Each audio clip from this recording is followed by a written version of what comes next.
Hi అండి. తొలి ఏకాదశి రోజు ఎర్లీగా లేచేసి పిల్లలిద్దరిని నిద్ర లేపి స్నానం చేయించేసి రెడీ చేసి స్కూల్కి పంపించడానికి టిఫిన్ పెట్టేసేసి వాళ్ళ డాడీ పైకి ఎక్కడానికి ఇద్దరు కలిసి బయటకు వచ్చారండి. వాళ్ళ తమ్ముడు ఎక్కడ ముందు ఎక్కుతాడని ముందే లేచి వెళ్ళి బండి ఎక్కేసేసింది. తమ్ముడు వద్దంట స్కూల్కి, తను ఒక్కటే వెళ్తానని చెప్తుంది ఏమన్నా అంటే. అండ్ ఇద్దరు కలిసి ఎలాగలా చక్కగా స్కూల్కి వెళ్ళిపోయారు బాయ్ చెప్పుకుంటా. అదిగోనండి. అండ్ వాళ్ళు వెళ్ళిపోగానే నేను ఇంకా ప్రసాదం చేసుకున్నాను అని చెప్పేసి త్వరగా పని కానీ చేసేసి ప్రసాదానికి రెడీ చేసుకున్నాను. ఇవాళ సీనియర్ కీప్ రాస్తున్నానండి, స్వామివారి ప్రసాదంగా ఫాస్ట్ అవుతుందని చెప్పేసి.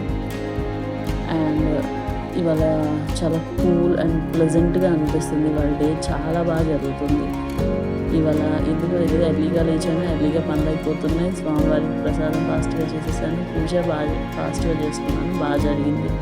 చక్కగా దండం పెట్టుకున్నాను, కావాల్సినవన్నీ అడిగేశాను, చెప్పాల్సినవన్నీ చెప్పేశాను. అండ్ అయిపోగానే ఇద్దరు పిల్లలకి ఒక బాక్స్ రెడీ చేస్తున్నాను. ఇవాళ మార్నింగ్ రసం రాసాను, కొంచెం ఫాస్ట్గా అయిపోతుంది వర్క్ నాకు అనేసి.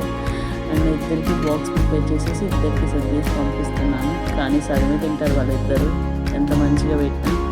అండ్ దాని స్కూల్ నుండి వచ్చేసేసి నాకేమో రైమ్స్ చెప్తుంది, మమ్మీ ఫింగర్ డాడీ ఫింగర్ అనుకుంటా.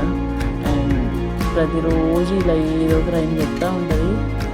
ఇంటెలిజెంటే కానీ కానీ చాలా హైపర్ యాక్టివ్ అమ్మాయి, బాగా గొడవ చేస్తుంది ఇంట్లో. వాళ్ళ తమ్ముడిని ఎప్పుడు తనతోనే ఉంటుంది. ఇక రోజు ఏమన్నంటే మా తమ్ముడికి అసలు రైమ్సే రావు, నాకు అన్నీ వచ్చు మమ్మీ అని చెప్తుంది. అండ్ అదే రోజు ఆఫ్టర్నూన్ జరిగింది. మా ఊర్లో వానలు పడట్లేదని అందరూ కలిపి నీళ్ళు పోస్తున్నారు. ఊరంతా కలిసి మా ఇంటి దగ్గర నుండే స్టార్ట్ అయింది నీళ్ళు పోయడం. అండ్ నేను ఈ బ్లాగ్ పోస్ట్ చేసేదానికి వాన కూడా పడింది మాకు. అండ్ ఏదైనా అమ్మవారంటే అమ్మవారే అనుకున్నట్టు అయిపోయినాయి.